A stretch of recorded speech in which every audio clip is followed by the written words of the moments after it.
தங்கத்தை ஈஸியா அடகு வைக்க முடியாது. ஏன்னா ரீசெண்டா ஆர்பிஐ நிறைய சேஞ்சஸ் கொண்டு வந்திருக்காங்க. ஃபர்ஸ்ட் நீங்க இந்த தங்கத்துக்கு நீங்க தான் ஓனர்னு ஒரு ப்ரூஃப் ஆஃப் ஓனர்ஷிப் காட்டணும். அதாவது இந்த தங்கம் வாங்கின பில் ஆர் ரிசீட் நீங்க கொடுக்கணும். அப்படி இல்லைன்னா ஒரு செல்ஃப் டிக்ளரேஷன் கொடுக்க வேண்டியிருக்கும். ரெண்டாவது, 1 லட்சத்துக்கு பிளட்ஜ் பண்ணீங்கன்னா 75,000 தான் உங்களுக்கு சாங்ஷன் ஆகும். அதுவும் நீங்க பிரின்சிபல் பிளஸ் இன்ட்ரெஸ்ட் ரெண்டும் சேர்ந்து கட்டுறதா இருந்ததுன்னா. இல்ல நீங்க இன்ட்ரெஸ்ட்டை மட்டும் செலுத்திட்டு அந்த லோன் டென்யூர் முடியும் போது பிரின்சிபலை செலுத்துறீங்க அப்படின்னா அதுக்கு பேரு புல்லட் லோன்ஸ். இந்த புல்லட் லோன்ஸுக்கு இப்போ 12 months தான் கொடுக்க முடியும் அப்படின்னு ரூல் போட்டிருக்காங்க. ஆல்சோ இந்த புல்லட் லோனுக்கு நீங்க போறீங்கன்னா உங்களுக்கு 75% எல்டிவி வராது. உங்களுக்கு ஒரு 68,000 தான் சாங்ஷன் ஆகும். நீங்க gold ornaments or gold coins ரெண்டுமே பிளட்ஜ் பண்ணிக்கலாம். ஆனா ஒரு பாரோவர் 1 கிலோ தங்கம் மட்டும்தான் பிளட்ஜ் பண்ண முடியும்னு கேப் பண்ணியிருக்காங்க. அதாவது 125 சவரன் வரைக்கும் நீங்க பிளட்ஜ் பண்ணிக்கலாம்.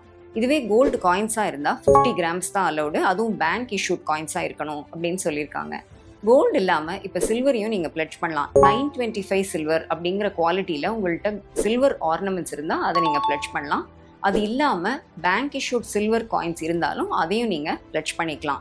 சப்போஸிங் நீங்கள் ரீபேமெண்ட் எல்லாம் கரெக்டாக பண்ணிட்டீங்க, இப்போ கோல்டை நீங்கள் மீட் எடுக்கணும் அப்படின்னா வித்தின் 7 days உங்கள் லெண்டர் உங்கள் நகையை திருப்பி கொடுக்கல அப்படின்னா for a delay in every single day அவங்க உங்களுக்கு 5,000 ரூபாய் பர் டே காம்பன்சேஷன் கொடுக்கணும் அப்படின்னு ஆர்பிஐ சொல்லியிருக்காங்க. லாஸ்ட்லி, இந்த ரூரல் பேங்க்ஸ் அண்ட் கோஆபரேட்டிவ் பேங்க்ஸில் நீங்கள் கோல்டு லோன் எடுக்கிறவரா இருந்தால் இப்போ only up to 5 lakhs per borrower கொடுக்கணும் அப்படின்னு சொல்லியிருக்காங்க.